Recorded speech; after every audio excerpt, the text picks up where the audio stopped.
Moin meine Freunde der gepflegten Selbstreparatur. Das ein oder andere Video über das Spülprogramm bei einem Bosch Siemens Gerät habe ich zwar schon gepostet, hier habe ich es nochmal für die häufigsten Modelle zusammengefasst.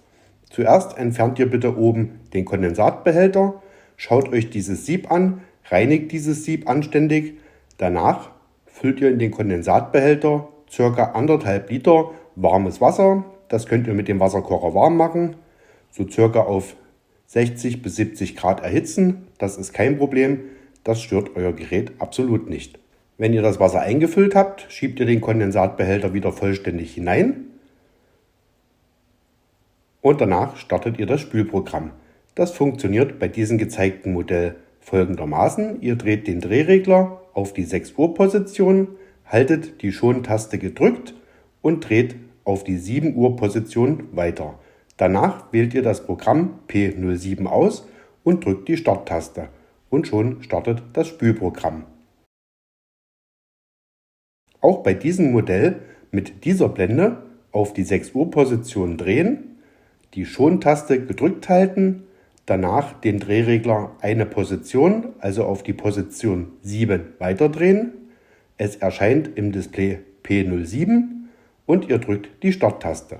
Danach läuft das Spülprogramm vollautomatisch durch bis zum Punkt 4 und ist dann beendet. Bei diesen Modellen stellt ihr auch den Programmwähler auf 6 Uhr. Allerdings ist es hier die Taste Trockenziel erhöhen oder Trockenziel ändern, die ihr gedrückt haltet und eine Position weiterstellen. Wichtig ist bei diesen Modellen, da es etwas neuere Modelle sind, schaltet ihr oder wählt ihr das Programm P03, das ist das Spülen. Bei diesen Geräten schaltet ihr zuerst das Gerät ein, stellt den Programmwähler auf Position 8, haltet die Taste Trockenziel erhöhen gedrückt und dreht dann auf Position 9. Es gibt allerdings noch eine Ausnahme, dort ist es der Programmwähler auf Position 9, die Taste Trockenziel erhöhen und dann auf Position 10 schalten. Hier seht ihr nochmal das vergleichbare Modell von Siemens. Bei diesem Gerät funktioniert es auf Position 8 stellen, danach die Taste Trockenziel erhöhen und auf Position 9 weiterschalten. Wichtig ist allerdings, es gibt halt Modelle, da funktioniert es, indem ihr zuerst Position 9 auswählt und dann auf die 10 stellt. Das Funktionsprinzip ist dasselbe. Das Spülen befindet sich dann, wie gesagt, auf P03. Ich habe es euch hier nochmal im Bild zusammengefasst.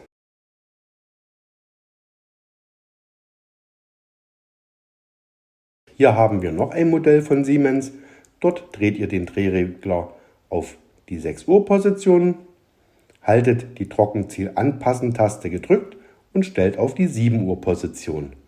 Danach wiederum auf P03 und die Starttaste drücken. Das ist das Spülen. Auch für dieses Gerät habe ich euch es hier nochmal als Textform dargestellt.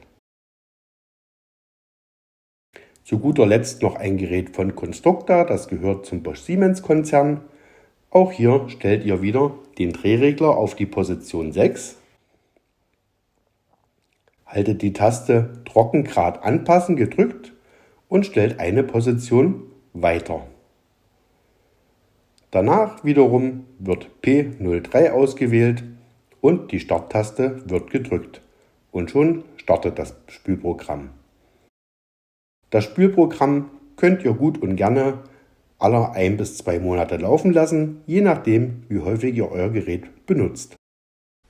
Weitere Informationen bekommt ihr auf meiner Homepage waschmaschine-kaputt.com. Wenn ich euch mit dem Video helfen konnte, wäre es schön, wenn ihr meinen Kanal abonniert und einen Daumen nach oben da lasst.